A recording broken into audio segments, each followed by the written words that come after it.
পৃথিবীতে আল্লাহ এবং তার রাসূলের পরে সবচেয়ে আপনজন হলেন মা এবং বাবা। মা এবং বাবা পৃথিবীতে সবচেয়ে আপন। কিন্তু আজকে প্রায় সময় দেখা যায় বিভিন্ন পত্র পত্রিকা পড়লে মা এবং বাবাকে সন্তান বৃদ্ধাশ্রমে রেখে দেয়। আছে না?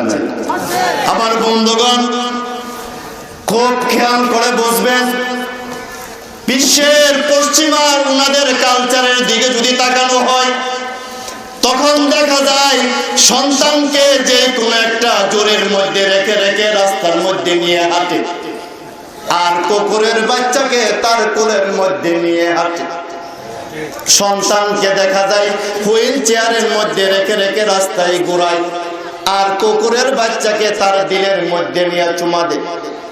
আমরা পরিষ্কার ভাষায় বলে দিতে চাই, যে সন্তানকে মা কোলে ধারণ না করে রাস্তায় যে কোনো হুইল চেয়ারে নিয়ে ঘোরায়, আর কুকুরের বাচ্চাকে দেখা যায় বুকের মধ্যে আঞ্জা দিয়ে পাকড়াইয়া ধরে, ওই সন্তান বড় হলে সেই মাকে আদর করবে দূরের কথা, বৃদ্ধাশ্রমে দেওয়া ছাড়া কোনো উপায় নাই।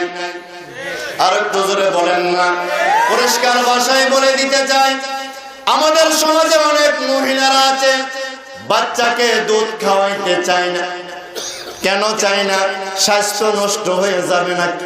আপনারা বলুন, মার স্তনে দুধ দান করে দেয় কে? আর একটু জোরে বলেন না? কিন্তু মা বোনদেরকে বলবো, মা আপনারা হাতে পায়ে ধরে এই কাজ করবেন না। বলে কেন? আপনার স্তনে দুধ বানায়া দিবেন স্বয়ং আল্লাহ, আর যেই দুধটুকুন আছে সেটা হলো বাচ্চার রিজিক।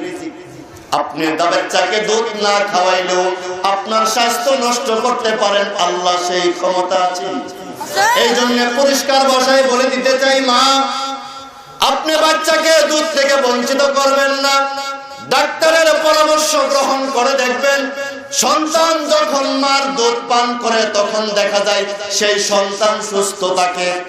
আর বিশ্বনবীর হাদিস থেকে প্রমাণ পাওয়া যায়, যে সন্তানকে মা যত বেশি দুধ পান করাবে বুকের, সেই সন্তান মা এবং বাবার তত ভক্ত হয়ে যাবে। আজকে প্রায় সময় দেখা যায় সন্তান অনেক শিক্ষিত, বাবার পরিচয় দিতে চায় না, মার পরিচয় দিতে চায় না। আমরা পরিষ্কার ভাষায় বলি দুইটা কারণ। প্রশ্ন বুঝে থাকলে বলবেন, আজকে মা বাবাকে সন্তান সম্মান না করার কয়টা কারণ? আর একটু জোরে বলেন না? এক নম্বর কারণ হলো, বাচ্চা যে পরিমাণ দুধ পান করার দরকার, মার পর্যাপ্ত দুধ থাকার পরে সন্তানকে সেই পরিমাণ দুধ পান করাই না।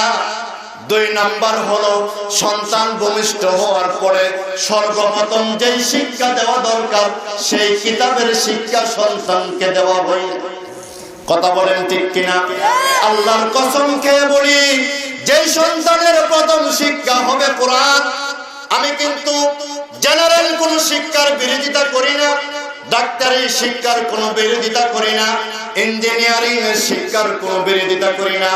ডাক্তার হওয়ার দরকার আছে, পাইলট হওয়ার দরকার আছে, ইঞ্জিনিয়ার হওয়ারও দরকার আছে, তার চেয়ে বেশি দরকার হলো কোরআন জানা। আর একটু মহব্বত বলেন না? কিন্তু পরিষ্কার ভাষায় বলে দিতে চায়, যেই মা তার প্রথম সন্তানকে সর্বপ্রথম শিক্ষা দিবে কোরআন, সর্বপ্রথম শিক্ষা দিবে আলিফ বা সূরা ফাতিহা, আল্লাহর কসম খেয়ে বলি, সেই সন্তান পাইলট ইঞ্জিনিয়ার হলেও তার মা এবং বাবাকে বৃদ্ধাশ্রমে রাখবে না। বলে কেন রাখবে না? কোরআনের দিনের পাওয়ার যার ভিতরে ঢুকায়, তার পুরা দিলকে নিয়ন্ত্রণ করে একজন, তিনি কে?